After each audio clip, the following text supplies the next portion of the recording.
YouTube is so hard. Ah!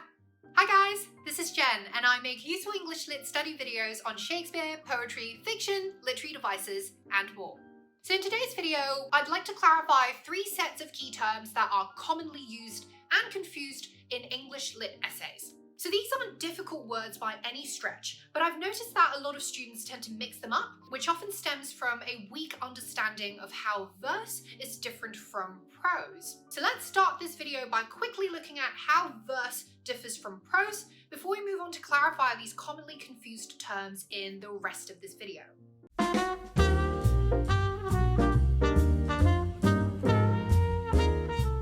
So in general, there are 2 overarching forms in English writing, which are verse and prose.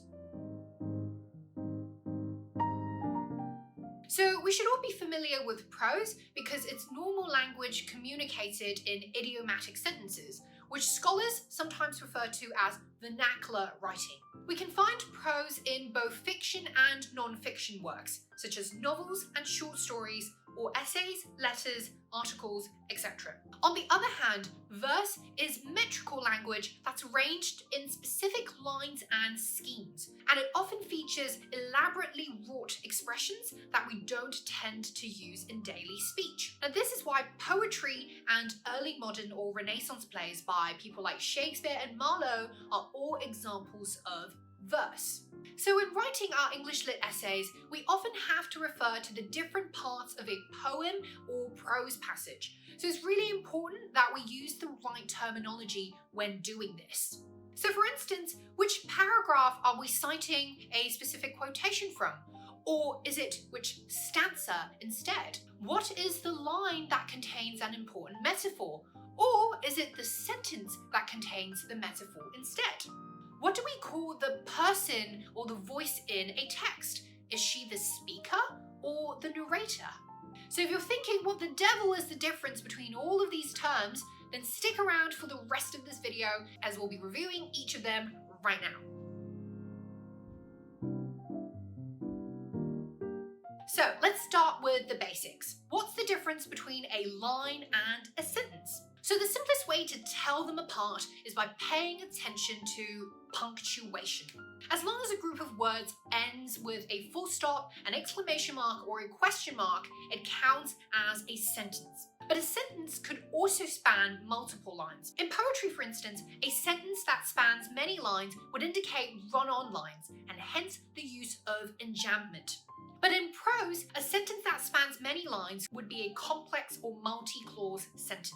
What determines something as a line is essentially a line break, i.e. when the group of words reach the end of a line and move downwards to start a new line.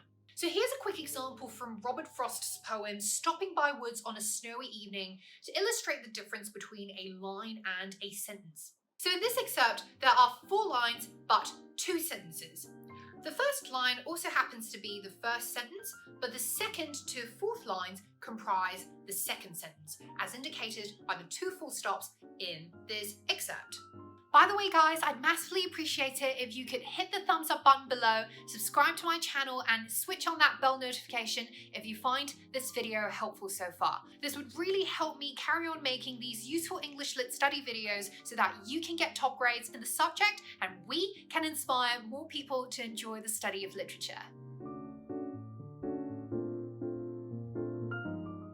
By the way, was the excerpt just now a stanza or a paragraph? To tell, consider if the lines are ordered in a specific metrical arrangement. As a rule, a stanza refers to a group of lines in verse, whereas a paragraph refers to a group of sentences in prose.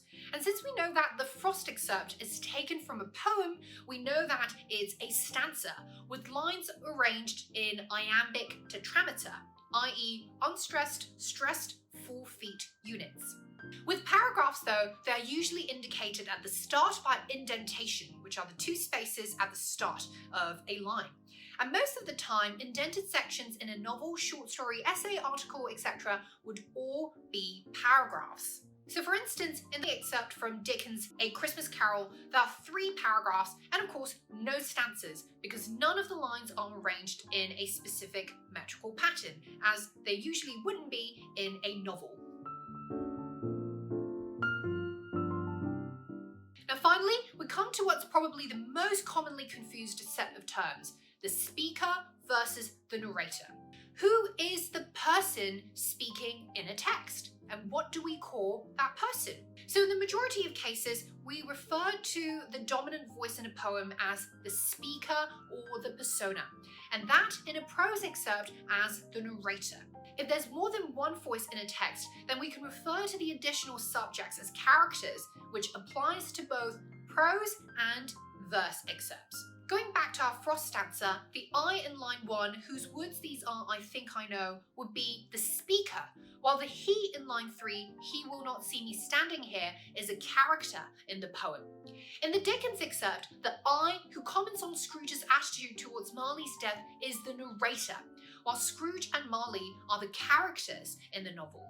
Now, a final important point. We should never assume that the speaker or the narrator is also the author, unless we're looking at autobiographical writing or confessional poetry, like stuff written by Sylvia Plath or Robert Lowell. So speaker, narrator, character, author, these are all different roles, and it's important that we distinguish between them.